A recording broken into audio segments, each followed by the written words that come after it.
മൂന്ന് തെറ്റിന്റെ കാരണം ഖിദർ നബി ഹാദാ ഫിറാഖു ബൈനി വ ബൈനിക എന്ന് പറഞ്ഞിട്ടുണ്ടെങ്കിൽ അല്ലാഹു ജല്ല ജലാലു നമ്മളോട് ഹാദാ ഫിറാഖു ബൈനി വ ബൈനിക എന്ന് നമ്മൾ ചെയ്യുന്ന ചെറുദോഷങ്ങൾ നിരന്തരം ചെയ്തുകൊണ്ടിരിക്കുമ്പോഴോ വൻപാപങ്ങൾ ചെയ്തതിന്റെ പേരിലോ അല്ലാഹു നമ്മളോട് പറഞ്ഞു കാണുമോ ഹാദാ ഫിറാഖു ബൈനി വ ബൈനിക, നീ പൊയ്ക്കോ, നിന്നെ എനിക്ക് വേണ്ട എന്ന് റഹ്മാനായ റബ്ബ് നമ്മളോട് പറഞ്ഞിരിക്കുമോ എന്ന് പോലും അറിയാതെ എന്തു ധൈര്യത്തിലാണ് നമ്മൾ ജീവിക്കുന്നത്? യുവതലമുറ അള്ളാഹുവിനോട് റഹ്മത്തും റബ്ബിനോട് ശുക്റും പറയേണ്ടതിന് പകരം സിരകളിലൂടെ ലഹരിയും മദ്യവും ഒഴുകുമ്പോൾ നമ്മൾ അറിയണമേ അള്ളാഹുവിന്റെ നിഅമത്തിനാണ് നിഖമത്തായി നമ്മൾ മാറ്റിക്കൊണ്ടിരിക്കുന്നത്. അവിടെ ഇടപെടണം, അവിടെ സംസാരിക്കണം, അവിടെ തെറ്റുകൾ തിരുത്തണം.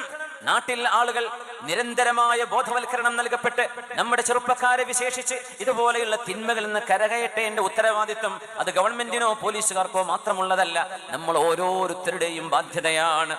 അത് ചെയ്യാത്തതിന്റെ പേരിലാണ് ഒരു സമൂഹം രണ്ട് പ്രവാചകന്മാർ